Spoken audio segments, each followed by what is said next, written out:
국민연금 받을 때 세금 비과세 아니야? 라고 생각하시는 분들 많으셨죠. 아니 근데 막상 받을 때 보니까 세금을 또 내라고 하고 건강보험료까지 또 내야 한다고? 뭐야? 국민연금 세금을 내느냐 마느냐 요즘 정말 핫한 주제 중 하나죠. 많은 분들이 국민연금을 세금을 안 내는 비과세 대상이라고 알고 계실 겁니다. 하지만 그렇지가 않습니다. 국민연금도 세금을 냅니다. 이 내용을 모르시는 분들이 많아서 충격받으실 텐데요. 하지만 여기서 끝이 아닙니다. 국민연금만의 문제가 아닙니다. 개인연금, 금융소득, 임대소득, 퇴직금까지 합쳐져서 은퇴 이후 세금 폭탄이 터질 수도 있습니다. 심지어 건강보험료까지 팍 올라갈 수가 있습니다. 편안한 노후를 꿈꿨는데 그 꿈이 바사삭 박살나버리는 거죠. 아니 난 이제 일도 안 하는데 왜 내는 게 더 많아지지? 하면서 절망하시는 분들 많으실 겁니다. 그런 의문과 절망감 지금부터 제가 풀어드리겠습니다. 오늘 영상 정말 끝까지 보셔야 됩니다. 은퇴자 본인뿐만 아니라 부모님이 있는 분들, 예비 은퇴자들, 그리고 2030 자녀 세대들까지 모두에게 중요한 내용이니까요. 그럼 바로 시작해볼까요?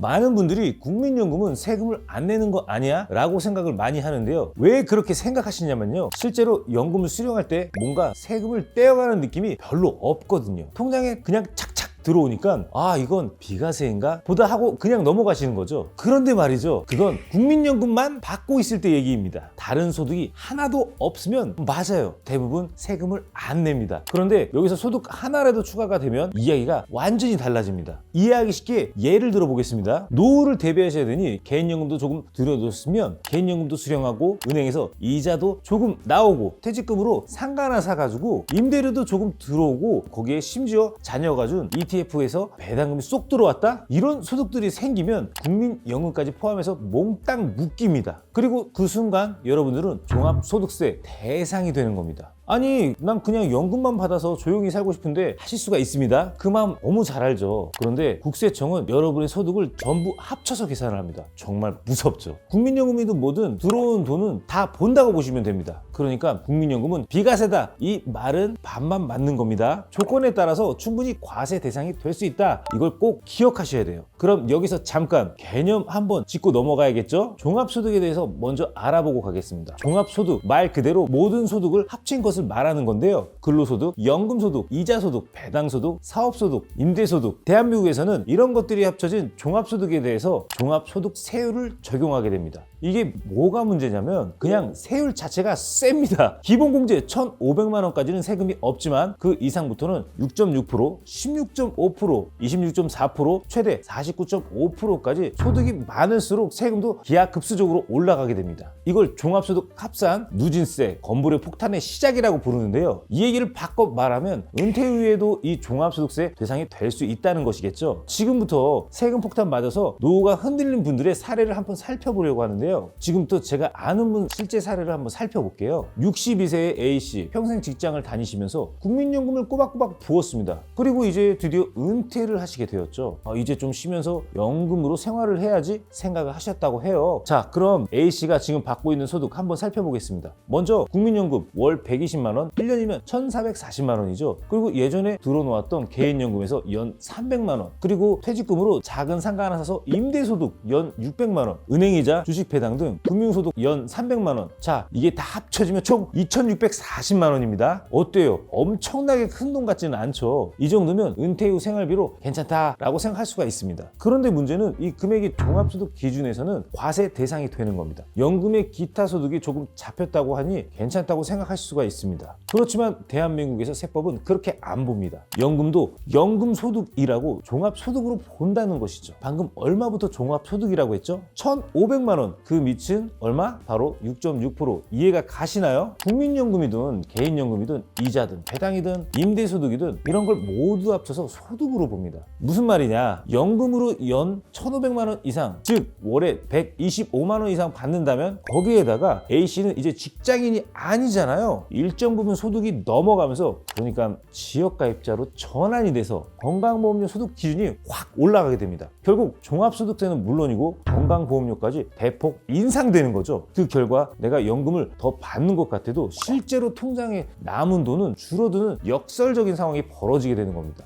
연금이 많아지는 건 물론 좋은 겁니다. 그런데 국세청이 함께 기뻐한다면 다시 한번 생각해 보셔야겠죠. 특히 요즘에 국민연금, 연금저축보험, 퇴직연금, IRP, 보험사의 개인연금 같은 연금이 굉장히 많죠. 이런 것들은 여러 개 동시에 받는 구조로 설계가 되어 있어서 은퇴하고 나면 한꺼번에 몰려들 수가 있습니다. 즉 은퇴 후에 내가 뭘 이렇게 잘못했나? 왜 이렇게 세금을 많이 내지? 싶은 억울한 상황이 생기게 되는 겁니다. 그리고 이때 건강보험공단까지 합세해서 소득 증가로 인해 건강보험료도 올라가게 되는 것이죠. 와, 생각만 해도 정말 끔찍하지 않으신가요? 평생 일을 해서 세금을 냈는데 세금을 또 내야 된다니. 그럼 이런 상황 어떻게 피할 수가 있을까요? 제가 지금부터 이 세금의 굴레에서 벗어날 수 있는 방법을 알려드리겠습니다. 지금부터 정말 중요하니까 집중해 주세요. 지금부터 세금의 굴레를 벗어날 수 있는 실질적인 해결책을 알려드리도록 하겠습니다. 자, 첫 번째, 국민연금 수령 시기 조정인데요. 국민연금은 수령 가능 시점이 되었다고 해서 무조건 당장 받아야 되는 건 아닙니다. 최대 5년까지 수령을 늦출 수가 있습니다.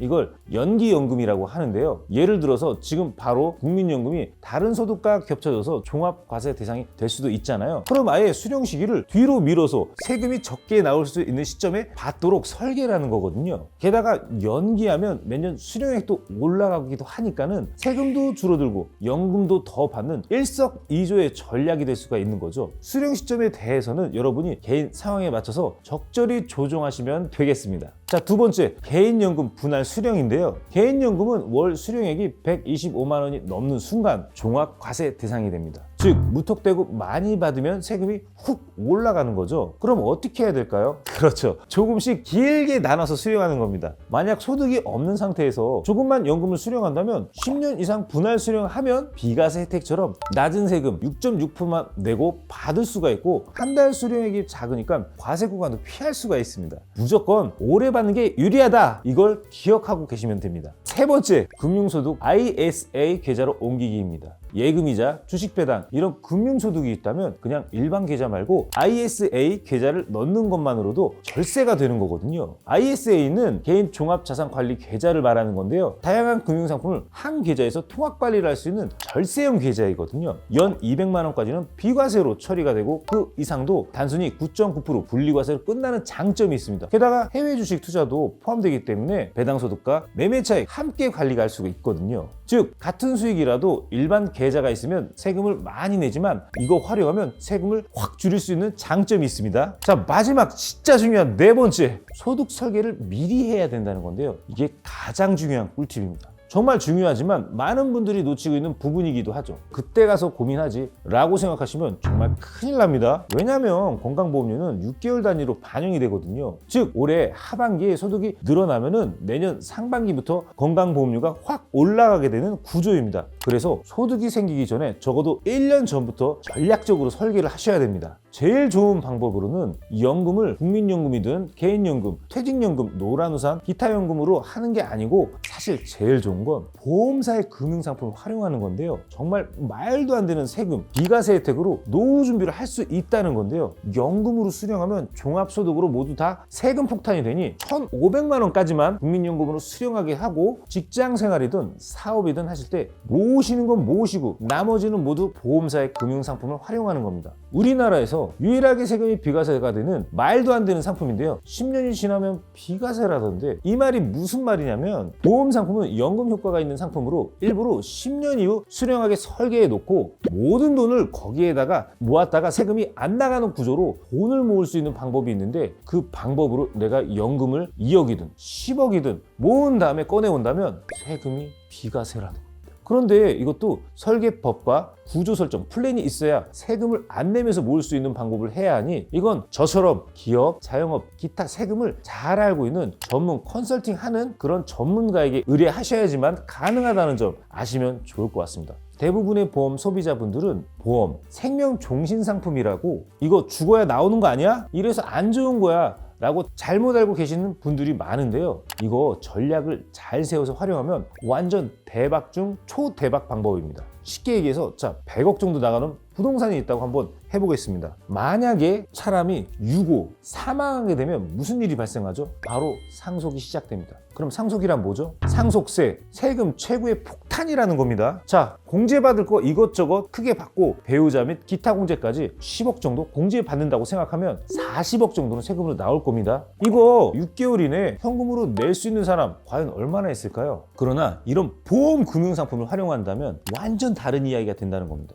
보험 상품으로 사망 보장금이 40억이라고 하면 이해하시겠나요? 즉 세금 낼 재원 40억이 아주 낮은 금액으로 가입을 해서 그걸 대비할 수 있다는 건데요. 낮은 비용으로 가입을 해놓으면 거기에 대한 안전장치를 할 수 있다는 거죠. 이거 너무 대박이죠. 예전 사례를 한번 말씀드리도록 하겠습니다. 우리 일상생활에서 없어서 안 되는 필수품 중 하나 혹시 손톱깎이 아시나요? 와, 이거 쌍팔년도 이야기지만 이게 우리나라 현실입니다. 예전에 세계 1위 손톱깎이 제조회사 우리나라의 3세븐이라고 혹시 들어보셨나요? 3세븐은 손톱깎이 분야 세계 1위 업계로 굉장히 유명했습니다. 3세븐 세계에서 인정받는 강소기업이었지만 이 영광은 순식간에 막을 내렸습니다. 그 이유는 감당하지도 못할 바로 상속세 때문이었는데요. 창업주인 고 김영주 회장님은 2006년 크레아젠이라는 회사를 인수하면서 자신이 보유한 약 370억 원의 규모의 204만 주 크레아젠 임직원 등에 증여를 했거든요. 그리고 2년 후인 2008년 김영주 회장은 갑자기 별세했습니다. 자, 아까 방금 말씀드린 거 있죠? 유고, 바로 사망. 그의 가족들은 김 회장님이 크레아젠 임직원에게 생전에 중요한 주식 때문에 150억 원의 상속세를 추가 부담을 해야 됐습니다. 너무나 어이없는 일이지만 김 회장님 가족들은 이 상속세에 없어가지고 회사 그냥 매각했어요. 상속인들은 증여를 받은 것도 아닌데 김 회장님의 가족들이 상속세를 150억 원이나 추가 부담을 해야 되는 그런 상황이 생겼다는 겁니다. 이거 남의 얘기야? 라고 생각할 수도 있는데요. 부모님이나 배우자에게 만약에 자산이 크게 있다? 10억 이상 있다? 그러면 그 세금 재원 어떻게 할 건가요? 자, 이렇게 활용하면 완전 대박이라는 겁니다. 그리고 연금으로 추가적으로 내가 모았다 가져가는 용도로도 굉장히 좋다는 겁니다. 자, 그러면 다시 원점으로 돌아와서 추가적으로 연금은 언제부터 받을 건지, 임대소득은 얼마나 나올 건지, 금융소득이 어디에 넣을 건지 모두 미리미리 체크하고 조절해야 세금과 건보료 폭탄을 막을 수가 있습니다. 제가 앞에서 국민연금 수령 시기를 조정하거나 개인연금을 분할 수령을 하는 것에 대해서 말씀드렸죠. 그런 부분들을 소득을 설계를 미리 해 두셔야 원활하게 조정할 수가 있습니다. 자, 그러니 사전에 꼭 확인해 보셔야 된다는 점 아시겠죠? 자, 지금까지 은퇴 후 세금 굴레에 벗어날 수 있는 해결책에 대해서 말씀드렸습니다. 은퇴 후의 세금 정말 무서운 존재입니다. 평생 일해서 세금을 내셨는데 은퇴 후에도 또 내야 된다? 이것만큼 절망적인 게 있을까요? 하지만 제가 알려드린 해결책을 잘 활용하시면 피하실 수가 있습니다. 혹시 은퇴 준비 중인 가족이 있다면 이 영상을 꼭 공유를 해주시길 바랍니다. 절세는 나눌수록 커지는 법입니다. 자, 오늘 영상 여기서 마치도록 하고요. 영상이 도움되셨다면 구독과 알림 설정 부탁드리겠습니다. 지금까지 여러분의 경제적 자유를 이뤄드리는 머니결사 정 대표였습니다. 끝까지 시청해주셔서 감사합니다. 다음 영상에서 또 뵐게요. 안녕. 이번 영상을 만든 PD가 추천하는 영상도 보고 가세요. 머니 해결사의 다른 영상도 즐기시려면 구독 버튼을 꼭 눌러주세요. 이번 영상을 만든 PD가 추천하는 영상도 보고 가세요. 머니 해결사의 다른 영상도 즐기시려면 구독 버튼을 꼭 눌러주세요.